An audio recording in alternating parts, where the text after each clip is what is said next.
Nag-harvest tayo mga langga ng okra. Yan. Animat din okra. Sayang kasi kapag maging magulang na yung okra. So kinakailangan every 2 days i-harvest siya.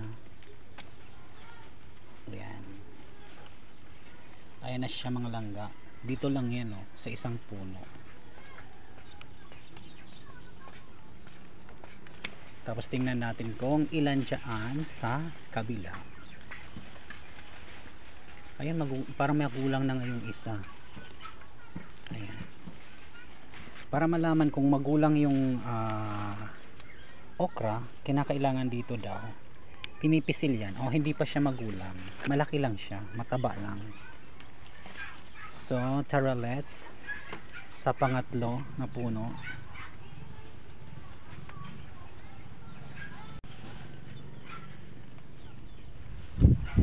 So doon banda mga langga ang milon at saka pakwan. Ayun. Natatakot ako kasi baka mamaya masira siya dahil sa patuloy na pag-ulan. Ayan.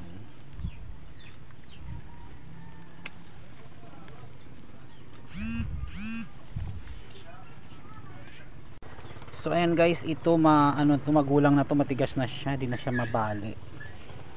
Di na siya maputol matigas na siya. So it means magulang na siya.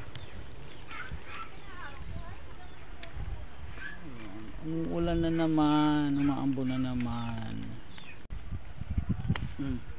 So ayan. Dami, magulang na yung iba niyan. So ayan guys.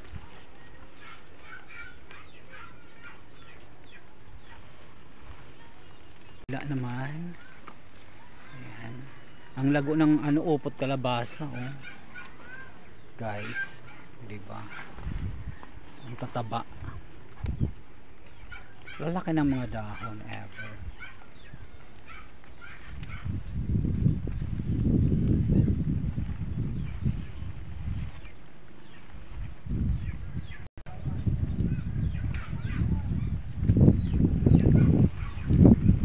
Ayan, di ba? Ang dami na.